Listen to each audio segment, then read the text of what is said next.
Hey team, I'm just going to work on some video content for you, sort of summarizing a lot of the stand-up stuff we've been doing. And in this recent focus, it's mostly been sort of more of a judo, taller stance approach to the takedown game. That's not to say that there's a whole other sort of range of approaches where we're changing levels and attaching to the legs, double leg, single leg, low single leg, stuff like that.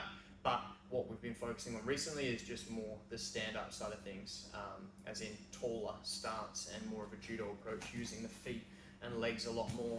Okay, so the first thing I want to go through is just kind of an overview of the grips that we're working. Okay, and the grips that we can initiate will sort of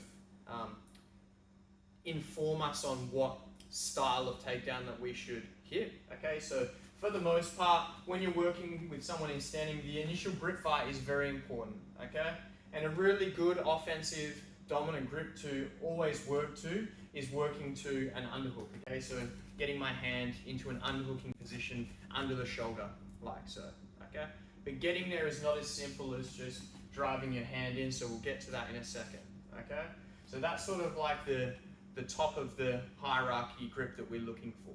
All right, if we're not able to achieve that and in the grip fight our opponent scores an underhook, okay, then we can use an overhook or what is often referred to as a whizzer to initiate our own offense. Okay, but for the most part this grip is inferior to the underhook that Jaden has on me.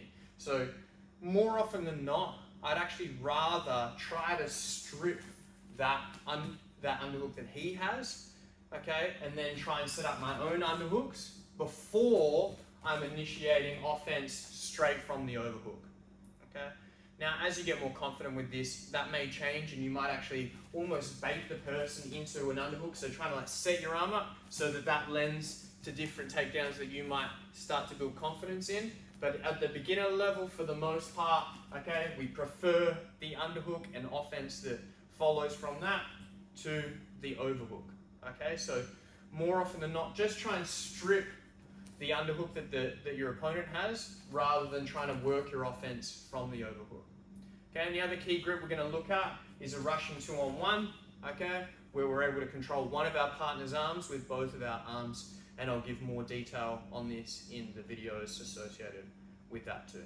Okay, so just for our underhook, going back to that, key entries for the underhook, okay, I really like to collar tie and use that as a way to set it up. Okay, because it's not very realistic to think that from a distance you're just going to shoot your hand through the space of their armpit. Okay, with their head and their hands, they're very often able to block that space, and it's not just as simple as pushing your hand in.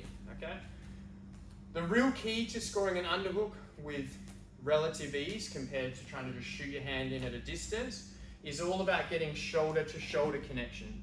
Okay, once I can get my shoulder to his, pummeling my arm through this space, like a bit of a robotic action, okay, through this space is quite easy.